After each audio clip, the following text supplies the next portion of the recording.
Welcome to the arena where today the central nervous system takes on the peripheral nervous system in the ultimate battle of the nervous systems. I'm your host. I'll be guiding you through this clash of the titans, helping you understand their unique abilities and how they work together to make our bodies function. It's going to be epic, so get ready to rumble. First up, let's talk about the CNS or central nervous system. This system is like the mastermind behind all of our thoughts, actions, and reactions. It's made up of the brain and the spinal cord, which are protected by the skull and vertebral column respectively. The brain is the control center for everything we do, from thinking and feeling to moving and breathing. The spinal cord is like the brain's messenger, carrying information back and forth between the brain and the rest of the body. But wait, there's more. The central nervous system also has another secret weapon, the meninges. These are three protective membranes that surround both the brain and the spinal cord. The meninges not only safeguard these vital components, but also provide them with essential nutrients and chemicals. And let's not forget about the cerebrospinal fluid. This oxygen and nutrient-packed liquid actually takes things one step further, providing an additional layer of protection and cushioning for the brain and spinal cord. Now that's what I call a powerful defense system. Now let's turn our attention to the PNS or peripheral nervous system. Unlike its central counterpart, the PNS is spread throughout the body and it is responsible for connecting the CNS to all the other parts of the body. It's made up of nerves that extend from the spinal cord and ganglia, which are clusters of neuron cell bodies located outside of the central nervous system. The peripheral nervous system can be divided into two parts: the somatic nervous system and the autonomic nervous system. The somatic nervous system is responsible for controlling voluntary movements such as walking, talking, and waving. It also carries sensory information such as touch, pain, and temperature to the central nervous system. On the other hand, the autonomic nervous system controls involuntary movements such as heartbeat, digestion, and breathing. It's like an autopilot for our bodies, keeping everything running smoothly without us even realizing it. The autonomic nervous system can be further divided into two branches: the sympathetic nervous system and the parasympathetic nervous system. They work together to keep our bodies in balance, like a seesaw. The sympathetic nervous system is responsible for the fight or flight response, getting our bodies ready to run from a tiger or give a big presentation. It speeds up our heartbeat, increases our blood pressure, and diverts blood flow to our muscles.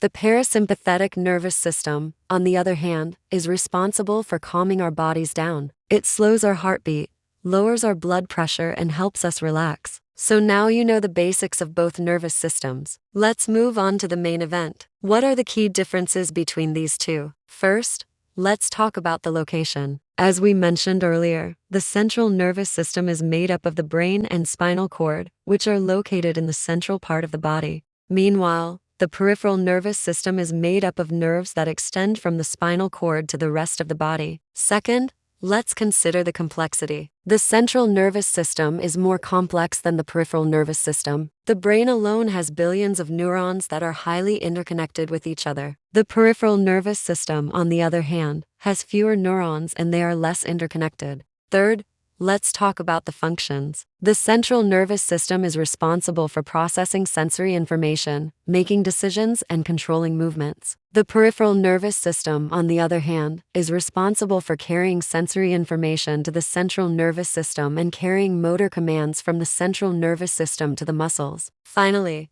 let's consider the regeneration ability. The peripheral nervous system has a better ability to regenerate after injury than the central nervous system. This is because the peripheral nerves have a greater capacity for nerve regeneration and there are fewer inhibitory factors present in the peripheral nervous system compared to the central nervous system. But don't worry, the central nervous system has some tricks up its sleeve to protect itself. First, let's talk about the blood-brain barrier. This is a highly selective, semi-permeable border that separates the brain from the circulating blood. It allows essential substances like oxygen and nutrients to pass through while keeping potentially harmful substances out. Next, let's discuss the immune privilege of the central nervous system. Unlike other parts of the body, the central nervous system has a limited immune response. This means that it can prevent certain immune cells and molecules from entering the brain and spinal cord, which could cause damage to the delicate tissues. However, this also means that the central nervous system is less able to fight off infections that do manage to enter. Finally, let's talk about the glymphatic system. This is a relatively new discovery that has revolutionized our understanding of the brain. The glymphatic system is a network of channels that remove waste products and toxins from the brain. It's like the brain's very own recycling system. Now let's take a look at the PN side of the ring. Multiple sclerosis is an autoimmune disease that attacks the myelin sheath, leading to symptoms like muscle weakness, fatigue, and vision problems. Guillain-Barré syndrome is a rare autoimmune disorder that affects the peripheral nerves. It can cause muscle weakness and other symptoms due to the immune system's attack on the myelin sheath around nerve fibers. Stroke, while primarily associated with the central nervous system, can also affect the peripheral nervous system, particularly in cases involving blood flow to the nerves. This can result in numbness, weakness, or paralysis in the affected body part. Traumatic nerve injury, as the name suggests, is caused by physical trauma such as a cut or gunshot wound. This can lead to a loss of sensation or motor function in the affected area. Neuropathic pain is a type of chronic pain that results from damage to the peripheral nervous system. It can cause a burning, tingling, or shooting pain, as well as other symptoms like numbness and muscle weakness. Now that we've seen both sides of the ring, it's time to declare a winner. But hold on, before we do, remember that they're not really enemies. They work together as a team to keep us alive and functioning. Each member has its unique strengths and weaknesses, and they rely on each other to cover their shortcomings. It's like a well-coordinated dance, and we wouldn't be able to survive without either one. Both the central nervous system and the peripheral nervous system are crucial for our survival and well-being. Without the central nervous system, we wouldn't be able to think, feel, or make decisions. And without the peripheral nervous system, we wouldn't be able to interact with our environment or control our muscles. So rather than thinking of them as opponents in a battle, let's appreciate them for what they truly are: partners in a grand cosmic dance that keeps us alive and thriving. Together, they form a powerful force that allows us to experience the world around us and interact with it in meaningful ways. From the simplest reflex to the most complex thought, they work in harmony to make it all possible. If you enjoyed this video,